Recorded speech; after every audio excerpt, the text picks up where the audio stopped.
Alô, comunidade das redes sociais! Mais uma vez aqui para tratarmos de mais um tema. E hoje eu gostaria de falar da ditadura da certeza. O que seria a certeza como construção social através dos tempos e até que ponto a certeza ou a ditadura da certeza pode ser prejudicial a nós? Eu gostaria de falar sobre isso hoje. Mas antes de entrarmos nesse tema, gostaria de convidar você mais uma vez a se inscrever no nosso canal, a dar o seu like, a fazer o teu comentário e a compartilhar nosso material com outras pessoas. E ao se inscrever, acione o sininho para receber notificações de novos vídeos. Dê like, compartilhe e, acima de tudo, comente. É o comentário fixo que vocês fazem que dá ao vídeo a aparição necessária, a aparição maior na plataforma, porque a plataforma começa a perceber através dos seus algoritmos que o nosso material é relevante através dos comentários de vocês. Isso já está acontecendo, mas eu solicito a cada um de vocês que vê o vídeo, dê like. Principalmente se você gostar, né? Evidentemente, se você achar, não vale a pena não, aí eu não posso fazer nada. Mas você que simpatiza, que tem um mínimo de simpatia por esse canal, que tem um mínimo de simpatia pelo nosso conteúdo, dê like. Faça seu comentário, compartilhe. Mas o comentário de vocês é quase tudo. Então, comente.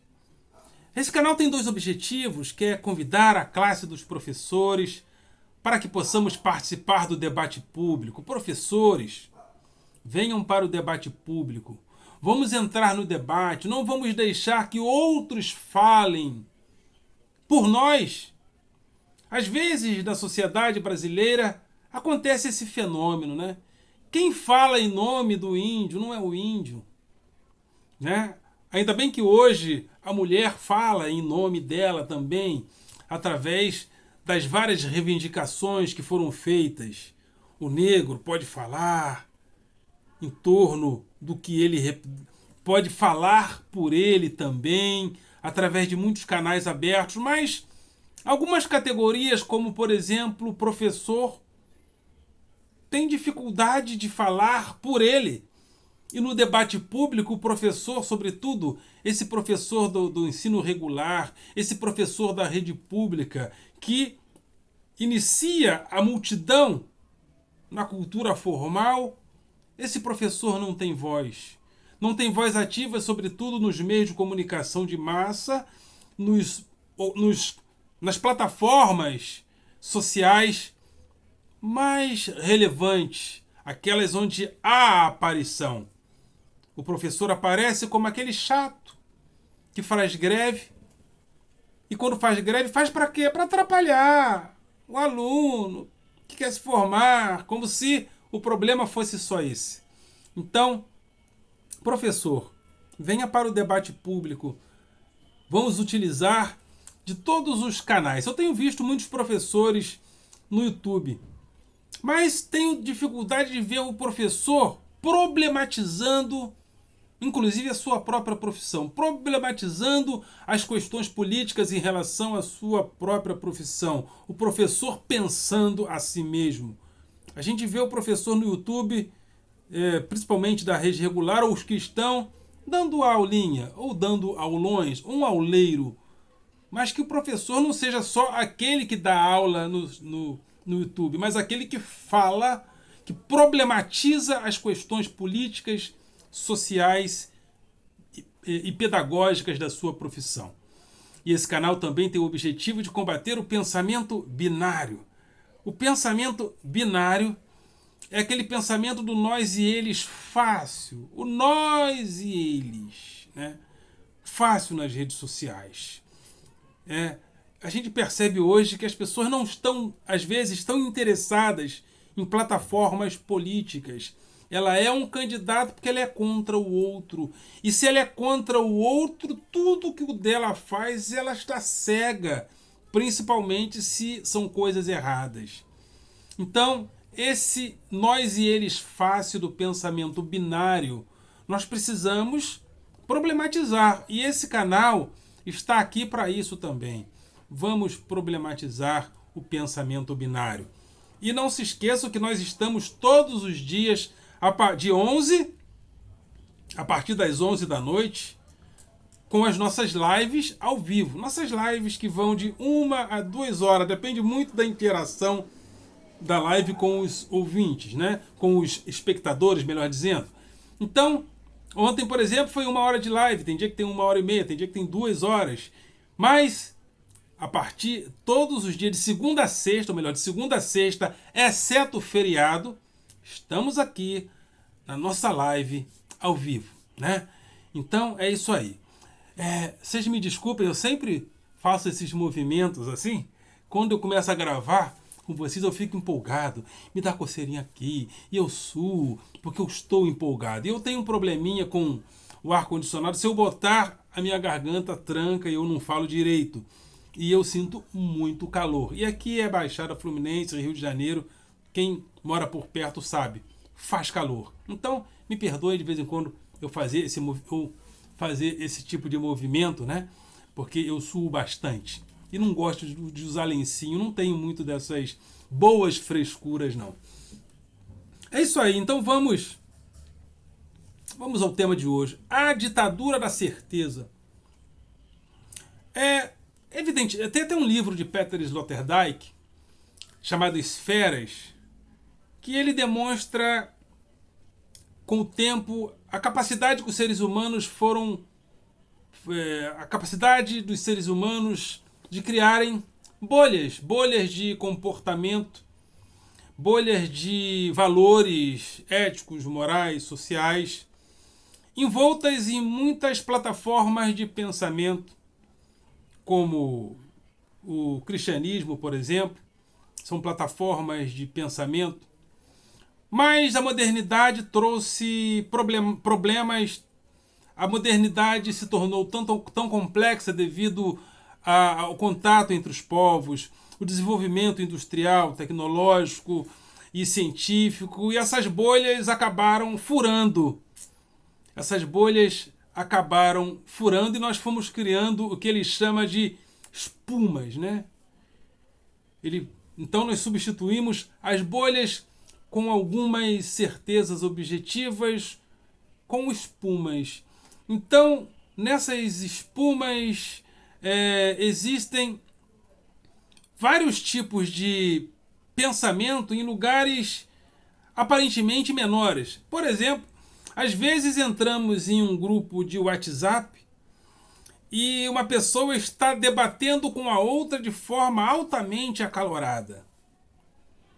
E às vezes, 1, 2 ou quase ninguém do grupo está participando daquele debate ou está interessado naquele debate. Ou seja, nem num grupo de WhatsApp os debates são mais ou menos comuns, como as coisas eram mais ou menos comuns nas primeiras tribos, nas primeiras localidades. Não que não houvesse diversidade, mas a diversidade hoje, ou seja, a pluralidade hoje não é uma exceção, é uma regra do comportamento humano. Diante dessas regras de comportamento humano em torno da pluralidade, também existe a possibilidade de criarmos certezas até para nos protegermos contra as incertezas que a pluralidade a qualquer preço pode trazer. Mas até que ponto essas certezas são objetivamente benéficas ou até que ponto essas certezas são objetivamente reacionárias? Porque há uma diferença entre querermos o futuro, querermos sermos conservadores, por exemplo, ou sermos reacionários. Por exemplo, Nós que queremos uma república austera, queremos que os três poderes funcionem razoavelmente bem. O poder executivo, o poder legislativo e o poder judiciário. E falar em nome da austeridade das instituições é, de uma certa forma, sermos conservadores. Queremos a conservação das instituições republicanas para que tenhamos o mínimo de legalidade nas nossas relações, porque são as instituições republicanas, a república representa a lei. A democracia representa a liberdade. E desde passados da própria modernidade, já temos pensado num contrato social razoável para que a liberdade de alguns não sobrepuje as possibilidades do outro. Afinal de contas, Hobbes falou isso em Leviatã, né? Onde ele diz: o homem é o lobo do homem. Então, os ímpetos da liberdade não necessariamente são benéficos para todos. Então, é necessário criarmos um Estado e um Leviatã que medie essas relações para que a liberdade de uns. E esse Estado precisa ser temido. E, se eu não me engano, foi Hobbes que falou que o homem teme, que o homem obedece aquilo que ele teme. O que é problemático também. Nós temos aqui no Rio de Janeiro vários grupos de garotos que entram para o tráfico e eles veem colegas serem dilacerados, literalmente, e eles continuam no tráfico. Ou seja, nem sempre as pessoas obedecem aquilo que elas temem. Ou seja, a polícia às vezes entra em uma comunidade e, por razões que a gente não vai discutir se são legais ou não, aí já é uma questão com a justiça, mas a polícia mata alguns, outras facções matam também, e nem por isso a pessoa sai da vida do crime. Então, nem sempre a pessoa obedece aquilo que elas temem, e talvez nem temam como nós achamos que elas deveriam temer. Então, no contratualismo, Hobbes coloca isso, né? E Rousseau também, que é a principal cabeça pensante reconhecida no contratualismo, ele escreve o livro Contrato Social e diz que cada um deve vender, ou seja, doar ao Estado parte da sua liberdade para que o Estado cuide do trânsito libertário, do trânsito da liberdade de todos. Então, o contratualismo é uma maneira de criarmos alguns lugares de certeza diante das supostas incertezas, principalmente da vida moderna, onde nós fundamos o futuro. Fundamos o futuro na vida moderna. Mas o futuro já não existia, guardadas as devidas proporções, sim, mas o futuro como nós o vemos hoje é diferente. É diferente em alguns pontos e eu vou explicar alguns deles. Por exemplo, o futuro é diferente principalmente por causa da concepção revolucionária do futuro, porque as concepções revolucionárias que tínhamos antigamente eram baseadas em quê? Eram baseadas no passado. Pessoas amadureciam em relação ao passado e as revoluções eram feitas tendo em vista o passado. Então, as reformas monásticas que foram feitas na Idade Média, por exemplo, tinham por objetivo reconsiderar o passado, a simplicidade do passado, a simplicidade do cristianismo. Alguns chegam até a fazer votos de pobreza em algumas organizações, como, por exemplo, o movimento franciscano. O movimento dominicano já vai mais para o lado intelectual, mas os franciscanos chegam a fazer voto de pobreza. E sempre as revoluções eram feitas olhando para o passado. Guardadas as devidas proporções, o Cristo sempre aponta para o passado, para as profecias. Eram as profecias que legitimavam às construções do que Cristo falava, do que Paulo falava, porque o passado estava sempre presente. Na modernidade, nós fundamos uma relação diferente com o tempo e passamos a ir para o futuro. O futuro é a grande virada, é o grande salto quântico. Por que fundamos uma sociedade baseada no futuro? Também por causa da ciência. A ciência se apropria da natureza e cria nova perspectiva, porque a ciência e o mecanicismo e a tecnologia é a instauração da mecanicidade, de um tipo de mecanicidade na natureza. Ou seja, a natureza aparecia a nós de forma cíclica. Ou seja, de acordo com a aparição do Sol na natureza, as pessoas identificavam. Agora deve estar, o tempo é X. De acordo com o afastamento do Sol ou da sombra em uma determinada localidade, agora o tempo é hora de fazer isso, é hora de fazer aquilo. Então essa ciclicidade do tempo gerava nas pessoas uma expectativa em relação ao próprio tempo, em relação ao passado e, sobretudo, em relação ao que eles chamavam de futuro. Porque o tempo era cíclico, mas não havia um funcionamento mecânico, né?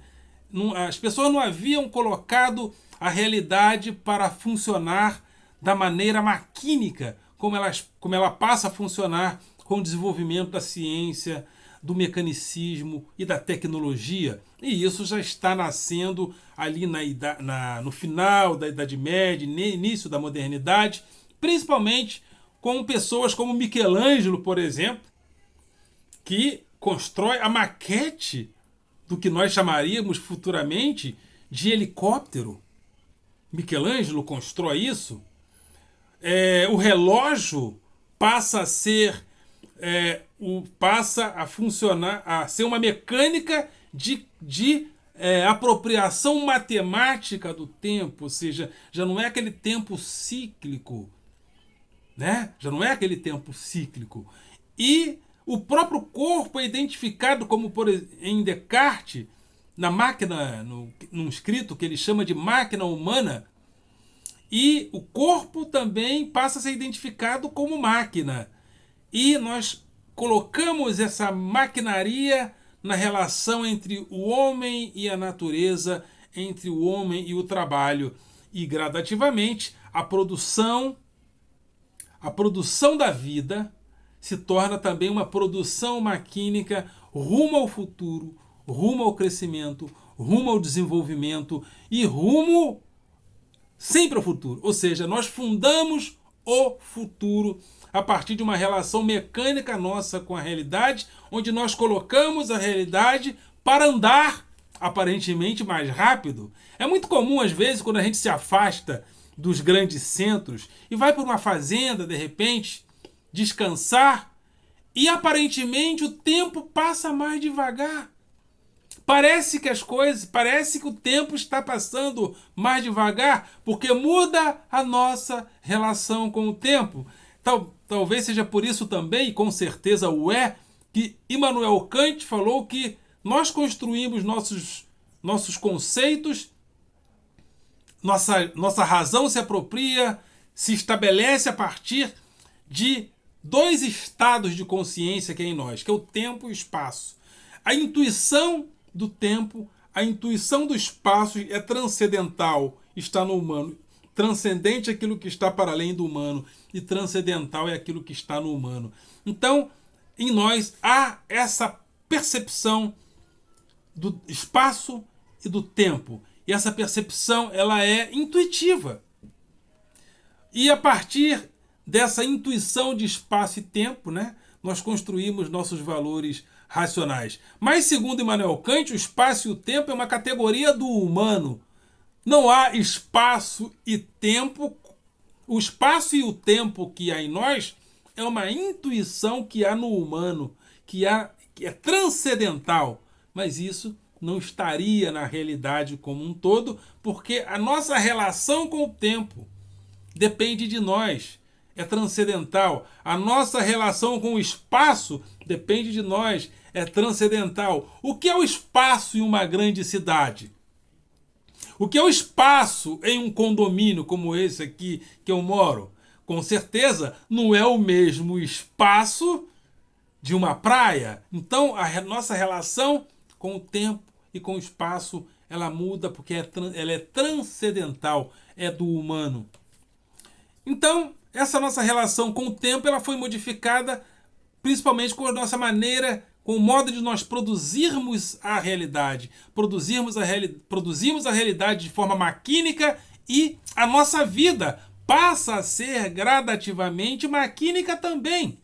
Por isso é que hoje existe um termo muito interessante que é a subjetividade maquínica. E a cada dia nós nos relacionamos com a máquina estando nela. Ou seja, ao utilizarmos, por exemplo, os nossos smartphones, as plataformas, nós interagimos com a máquina interage com a gente, e os algoritmos e a mecanicidade dessa máquina, ela se adapta à nossa interação com ela. Ou seja, viramos o homem biônico. Estamos na época da máquina-homem e do homem-máquina. É a subjetividade maquínica. E cada dia que passa, precisamos seguir em relação e em direção ao futuro. Porque é na modernidade que fundamos esse futuro. E quais são as revoluções feitas hoje? As revoluções do futuro. No passado, na Idade Média, as revoluções eram as revoluções para o passado. Sempre as pessoas amadureciam e faziam as suas revoluções olhando para o passado. As revoluções eram em relação ao passado. O movimento de amadurecimento era amadurecimento para o passado. As pessoas se desenvolviam para o passado. Por isso que existiam os mitos. Os mitos diziam que nós somos o que somos, porque no passado alguém fez isso. No passado os deuses fizeram isso. No passado os deuses se relacionaram sexualmente entre si, se relacionaram sexualmente com os nossos antepassados e somos o que somos. Por causa desse passado. Então temos que amadurecer em relação ao passado. Na modernidade não. Na modernidade, amadurecemos em relação ao futuro. E esse futuro se torna também incerto. E dentro dessa incerteza, nós temos algumas manifestações aparentemente reacionárias às vezes. Porque diante da aparição do futuro, o futuro gera temor. E como o futuro gera temor, muita gente se torna reacionária com medo desse futuro. E é por isso que surgem movimentos conservadores, movimentos reacionários, dizendo não ao futuro, dizendo não à família homoafetiva, dizendo não à igualdade social, dizendo não a várias coisas que representariam o próprio desenvolvimento humano na nossa percepção, na nossa expectativa hoje. E nós criamos também ilhas de ditadura da certeza.